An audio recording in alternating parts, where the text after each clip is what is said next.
గత 5 సంవత్సరాల్లో వైఎస్ రాజశేఖర కొడుకు అని చెప్పి వయసు అందరూ ఓట్లేసాం. ఇలా వయసు జనం వచ్చిన తర్వాత రాష్ట్రం నాశనం అయిపోయింది, ప్రజలు నాశనం అయిపోయారు. ఆంధ్రప్రదేశ్కి రాజధాని లేకుండా చేశాడు, పోలవరం ప్రాజెక్ట్ లేకుండా చేశాడు, వెలుగొండ ప్రాజెక్ట్ లేకుండా చేశాడు, రోడ్లు లేకుండా చేశాడు, ముట్టవులకు పని లేకుండా చేశాడు, కార్మికులకు పని లేకుండా చేశాడు, బెల్లని మెతుకు పని లేకుండా చేశాడు, ఉద్యోగం లేకుండా చేశాడు. ఏం చేశాడు? పని చేశాడు చెప్పిన ఓట్లకి. మళ్ళీ ఏ ముఖం పెట్టుకుని అడుగుతున్నాడు ఓట్లు?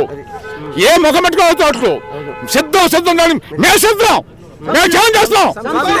బీజేపీ, టీడీపీ, జనసేన సిద్ధం చేస్తాం, ఛాలెంజ్ చేస్తాం కదా. మమ్మల్ని ఎంత పని పెట్టారు, ఎన్ని కేసులు పెట్టారు, మమ్మల్ని కుటుంబాలు నాకేశారు. రేపు మేము గెలిచిన తర్వాత నా కొడుకు సుఖం చూపిస్తాం, మేము ఒక్క సుఖం చూపిస్తాం. మేము ఓట్లు పెట్టాం. మా బాబు చెప్పాడు రెడ్ బొట్లు ఉంది, ఎవరు నిలబెట్టాం, మేము ఎవరు నిలబెట్టిన పరిస్థితి లేదు. ఇలా గాజులా మాట్లాడి నా కొడుకు మొత్తాన్ని ఎవరు నిలబెట్టాం. మేము గతంలో ఏం మాట్లాడారో పెళ్ళాని పిల్లకాయల్ని చంద్రబాబు భార్య మాట్లాడిందా? చంద్రబాబు భార్య మాట్లాడరా? అవునామా? బాలాజీ మాట్లాడి చెప్పడం రాజకీయాలకు వచ్చిందా?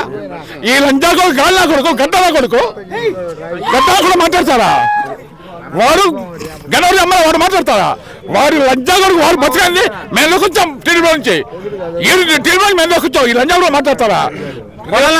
కొడాలని కూడా ఈ మధ్యన బాగా తిడుతున్నాడు. ఏం కొడాలని? గడ్డలా కొడుకు నలుగుతాం, మేము మామూలు కాదు, నలుగుతామని చెప్పండి. మేము సాధిస్తుందా ఉన్నాం, మేము టీడీపీ వచ్చుకుంటాం. నా కొడుకు రేపు మేము గెలిచిందని అంటాడు నా కొడుకు, మేము మనసు చేస్తాం.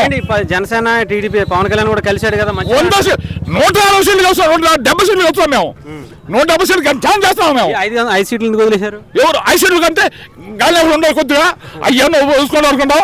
ఈ గడ్డాల కొడుకుని డాన్స్ పిల్ల ఉంది, ఒక పిల్ల డాన్స్ తాళి కొడుచుకొని చూపిస్తాం. అక్కడ డాన్స్ పిల్ల ఒకటి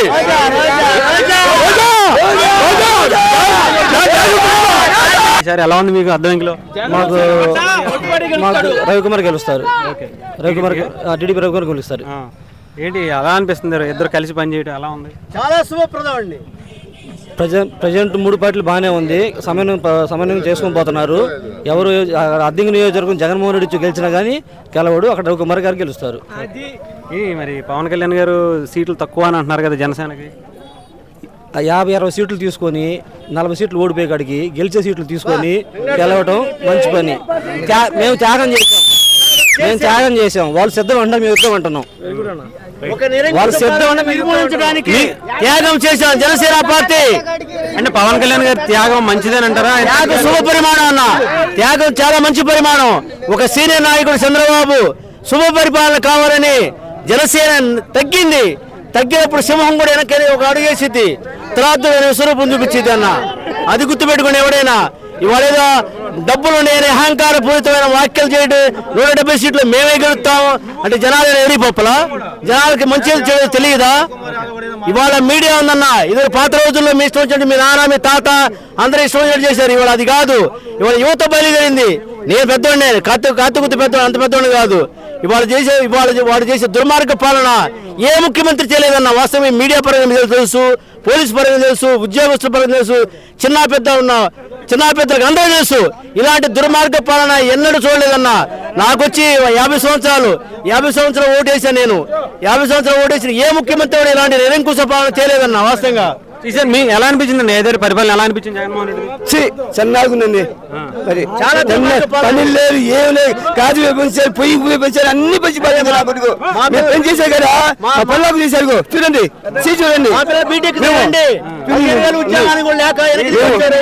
పని చేస్తున్నారు. కొయ్యి పని నేను చేసేది పనుకోలేవు. మేము పనులకు మేము అదే ఇంకోసారి జగన్మోహన్ రెడ్డి వస్తే పరిస్థితి ఏంటంటారు? వేసుకొని చచ్చిపోతారు. రాష్ట్రం నాశనం అయిపోతుంది.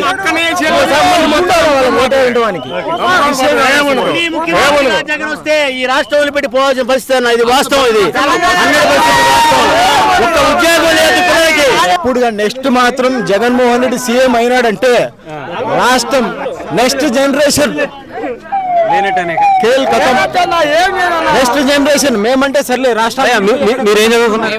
సాఫ్ట్వేర్లో అండి, అందరం ప్రొఫెషనల్ వింగ్ నుంచి వచ్చాము. ఏ రాష్ట్రంలో పనిచేస్తున్నారు? మేము బెంగళూరు నుంచి వస్తున్నాము. మేము అంటే మా సంతరాత్రపాడు నియోజకవర్గం. అదేంటి మరి మన విశాఖలో బోల్డ్ కంపెనీలు పెట్టారు. ఎవరు పెట్టారు? అమర్నాథ్ ఏంటి పానీపూరి బండ్లు మనం చూపిస్తున్నారు ఇవేనా? మరి మీ ఐటీ కంపెనీలో చేయాల్సిందే ఏంటిది? అదే చెప్తున్నా, అదే అట్లాంటి ఉద్యోగాలు ఇక్కడ ఇస్తుంటే జగన్ గవర్నమెంట్ మీరు బెంగళూరు వెళ్ళి ఎందుకు చేస్తున్నారు? కాదు మీకోసం న్యూడిల్స్ బండ్లు పెట్టారు, చికెన్ షాపులు మటన్ షాపులు పెట్టారు, మీరు బెంగళూరు ఎందుకు వెళ్ళి చేస్తున్నారు? అదే ఇంకా చదువుకొని మేము అలాంటి నూడిల్స్ బండ్లు పానీపూరి బండ్లు పెట్టుకోవాలి. 5,000 రూపాయలు ఇచ్చి మీకు ఇక్కడ వాలంటీర్లు జాబ్ ఇస్తుంటే మీరు పక్క రాష్ట్రం వెళ్ళి ఎందుకు పని చేస్తున్నారు? అది ఇప్పుడు 5,000 రూపాయలకి అనేది ఇప్పుడు మేము బీటెక్ దాకా చదువుకొని 5,000 రూపాయలకి చేసి ఇంత అంటే ఊర్లో చాలా మంది ఉన్నారు. వాళ్ళందరిలో కూడా మళ్ళీ నాయకులు మనకు అమెజాన్ కంపెనీ ఇక్కడ వాళ్ళందరిలో కూడా నాయకులు మళ్ళీ స్పెసిఫిక్ గా ఎవరైతే రెడ్లు వీళ్ళందరూ వాళ్ళ టీమ్మేట్స్ అందరూ ఉంటారు కదా, వాళ్ళందరికి ఇచ్చేసరికి మేము అందరం మళ్ళీ వెనకబడిన వర్గం అయిపోయాం. ముందు మీకు కాదు వైజాగ్ లో పెట్టిన కంపెనీలు కనిపించినాయా లేదా? వైజాగ్ లో పెట్టిన కంపెనీలు కనిపించినాయి. Special status 3 capital Andhra gold మొత్తం క్వార్టర్స్ కనపడ్డాయి. మొత్తం అవే కొత్త కంపెనీలు. ఇప్పుడు పేపర్ మిల్ అనేది ఇప్పుడు మా అంతా అదే స్వభావలేగా, మేమంతా రైతులమేగా, స్వభావం రైతులమేగా. ఇప్పుడు పేపర్ మిల్ కమ్మగా రామాయపట్నం పోర్టు దగ్గర పెట్టాల్సింది తీసుకెళ్లి గుజరాత్ లో పెట్టుకున్నారు. జగన్ గుండానేగా, లేకపోతే కమ్మగా అందరూ బతికేవాళ్ళం ఇక్కడ ప్రశాంతంగా అందరూ రిచ్ పర్సన్ అయ్యేవాళ్ళంగా. ఇప్పుడు చంద్రబాబు అదే అంటుంది, ప్యూరిటీ రిచ్ అంటుంది అదే కదా. ఇప్పుడు 5,000 ఇచ్చి నీకు నువ్వు బతుకురా, నువ్వు కొనుక్కోరా అనే బదులు నిన్ను రిచ్ చేస్తా అంటే నువ్వు బతుకురా అనేది ఈతగా చేతిలో పెట్టి తాటిగా దింగుతున్నాడు. ఎంత పెట్టాడు చెప్పమంటావా? ఇంత రూపాయి పెడుతున్నాడు. ఎంత ఇస్తాడు పింఛన? ఎంత ఇస్తున్నాడు చెప్పు? 3,000 ఇస్తున్నాడు. 3,000 ఇంట్లో పెన్షన్ ఎంత ఇవ్వాలి? నేను పనికి పోతే పోతాయి, లేకుంటే లేదు.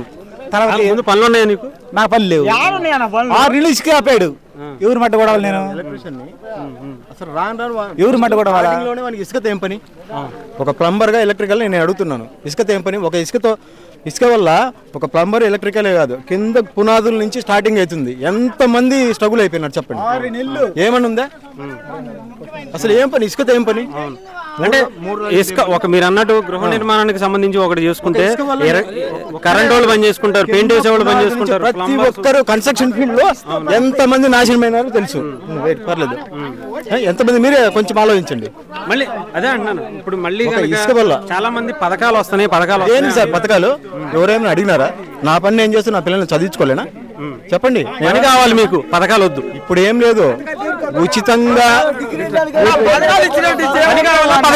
పథకాలు అవసరం, పని కావాలా? డిగ్రీలు చదివి పెట్రోల్ కొడతావు పెట్రోల్ బంకులలో. ఎందుకు నువ్వు దేనికి వాలంటీర్ ఉద్యోగాలు ఇచ్చామంటున్నాడు? 5,000 దేనికి ఎంతమందికి ఇచ్చిన? పెట్రోల్ డిగ్రీలు చదివి పెట్రోల్ కొడతారు పిల్లలు. 2024లో 2014లో ఎంత ఉంది రేట్లు? ఈ రోజు రేట్ ఎంత ఉన్నాయి? ఏం గవర్నమెంట్ ఇది? చెత్త పొందే చెత్త ముఖ్యమంత్రి ఇది. ఏం చేస్తున్నారు సార్? ఇంకోసారి మళ్ళీ జగన్మోహన్ రెడ్డితో పరిస్థితి ఏంటంటే అసలు రాకూడదు. ఆంధ్ర రాష్ట్రం సర్వనాశనమే. ఏం బట్టలు నొక్కారు సార్? ఏం బట్టలు నొక్కారు? ఎందుకు ఇది? ఈ పరిపాలన దేని సార్? సామాన్య మనం బతికే రీతిలో ఉంది ఇది. ఏం బతుకుతున్నారు ఇది? నూనె ప్యాకెట్ ఎంత ఉంది? చింతపండు ఎంత ఉంది? కందిపంపు ఎంత ఉంది? 900 అమ్మఒడి అన్నారు, అమ్మఒడి ఇద్దరికన్నారు, ఒకరికన్నారు. మద్యపాన నిషేధం అన్నారు, ఇద్దరికన్నారు. అసలు లేదు. ఏం సార్ ఈ పరిపాలన? ఏముంది ఈ పరిపాలన పరిస్థితి? మాకంటే ఏమని చేసాడు? ఏమని చేసాడు? సర్వనాశనం చేశారు ఆంధ్రప్రదేశ్ ని. కూలి పని చేసాడు, కింది ఇవ్వలేదు. కూలి పని చేసిన రెడ్డి ఆయన సీట్ ఆయనే గెలుచుకోలేడు, అంతా వ్యతిరేకమే. అదే ఈ 5 ఏళ్ళ పరిపాలన ఎలా అనిపించింది? 7 ఏళ్ళ పరిపాలనలో జగన్ చేసిన దాంట్లో కొన్ని మంచి పనులు కావచ్చు, కానీ అవి కాదు నువ్వు చేసే దాంట్లో. ఏం పనులు మంచి పనులు అంటే ఒకటి చెప్పండి. డబ్బులు ఇవ్వడం కాదు ముఖ్యం, డబ్బులు ఇవ్వచ్చు కాదంట. డబ్బులు ఇవ్వలే కాదు, అభివృద్ధి కావాలా, సంక్షేమం కావాలా, అభివృద్ధి కావాలా, కుర్రోళ్ళకి నిరుద్యోగులకి అభివృద్ధి అన్నీ కావాలి. కానీ పతోళ్ళు మన కక్ష రాజకీయాలు పనికిరావు. ఈ చరిత్రలో నేను ఎరిగిన కాడ నుంచి నేను ఎప్పుడు రాజకీయం చూడలా. ఇలాంటి రాజకీయం పచ్చి కాషాదులు రాజకీయాలు చూడలా. ఇలాంటి రాజకీయాలకి ఎవరికి ఇది కాదు. డబ్బులు తీసుకున్నామని కరెంట్ బిల్లు